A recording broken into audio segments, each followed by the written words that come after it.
శ్రీ సత్యసాయి జిల్లా ధర్మవరం పట్టణంలో ఎల్సీకేపురంలో నివసిస్తున్న ఆటో డ్రైవర్ పురుషోత్తం అక్రమ మద్యం కేసు విషయంలో కడప సబ్ జైలుకు తరలించారు.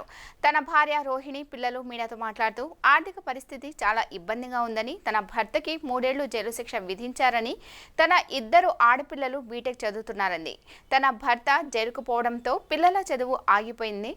వైద్య ఆరోగ్య శాఖ మంత్రి సత్యకుమార్ యాదవ్ తన పిల్లల చదువుకి ఆర్థిక సాయం చేయాలని కోరారు. భార్య రోహిణి పిల్లలకు ఆటో యూనియన్ నాయకులు అండగా ఉంటామని హామీ ఇచ్చారు. బాడీ పోతుంటే పట్టుకున్నారు సార్, మాకు తెలియని కూడా తెలియదు. వచ్చి వీళ్ళే ఆటో వాళ్ళు అన్నోళ్ళు చెప్పేసిపోయినారు. సబ్ జైల్లో ఉన్నాడు పెనుగొండలో, కియా దగ్గర ఆడ పట్టుకున్నారు sir. Sir Dharmavaram auto union auto డ్రైవర్స్గా మేము మాట్లాడుతున్నాము. మాకు నైట్ వచ్చి పురుషోత్తం నాయక్ అనే వ్యక్తి బాడీకి పోయి మామూలుగా బాడీకి పోతా అంటే లాక్డౌన్లో ఏదో అనువాల కార్యక్రమం జరగడం వల్ల మామూలుగా కోర్టుకు తిరుగుతున్నారు. వాళ్ళ భార్య పిల్లలకు కూడా తెలియదు. ఆ రోజు నైట్ టక్ అని చెప్పి సబ్ జైలుకి ఎత్తారని చెప్పి మా చాటి స్నేహితులకు అందరికీ ఫోన్ చేసినారు. మళ్ళా అన్న మీరు ఇంటికాటికి పోయి మా భార్య పిల్లలకు చెప్పండి, మా భార్యకి హెల్త్ బాగలేదు, నా పిల్లలు చదువు నిలిచిపోతుంది, ఎట్లా తిరిగి నా భార్య పిల్లలకు తెలియజెప్పి మీరు ఎట్లా తిరిగి సాయం చేయండి అని చెప్పి కోరుకున్నాడు. అటువంటప్పుడు మేము వచ్చి అమ్మ ఇట్లా జరిగిందంట అని మేము చెప్పినాము. చెప్పిన తర్వాత ఎట్లా చేయాలన్నా మాకేం తెలియదు అంటే ఆ పిల్లలు ఇద్దరు, ఆ పాప ఇద్దరు పోయి సబ్ జైల్లో కలిసినారు. కలిసిన తర్వాత ఏమో నాకు కూడా తెలియదు అనుకోకుండా ఇట్లా 3 ఏళ్ళు జైలు శిక్ష, 2 లక్షలు జరిమానా అంటున్నారు. ఏం చేశారండి పాప అడిగింది.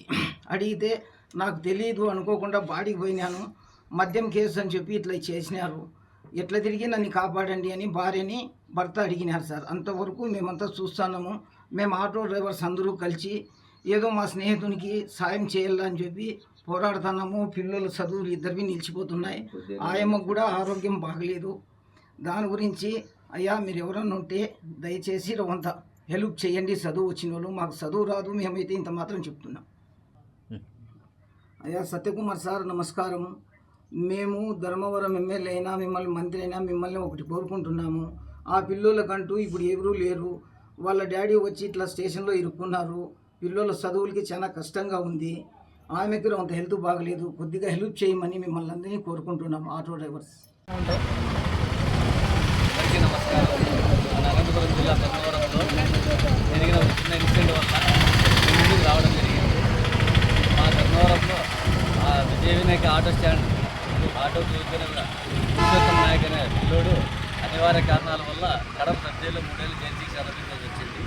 ఆ పిల్లోనికి 2 అమ్మాయిలు, 2 బీటెక్ చదువుతున్నారు. ఒక అమ్మాయి ఫైనల్ ఇయర్, ఒక అమ్మాయి సెకండ్ ఇయర్. వీళ్ళు చదువు కోసం ఎవరైనా ఆర్థిక సాయం చేయవలసిందిగా కోరుతున్నాము. వాళ్ళు చాలా దయనీయమైన పరిస్థితుల్లో ఉన్నారు. అందువల్ల సూసైడ్ చేసుకునేంత వరకు పోయినారు. వారిని మేము ఆపి ఏదో మా చేతనైనంత సాయం చేస్తామమ్మా, చేపిస్తామని చెప్పి ఆపినాము. దయచేసి వీరికి ఎవరో ఆదుకోవాల్సిందిగా కోరుతున్నాము.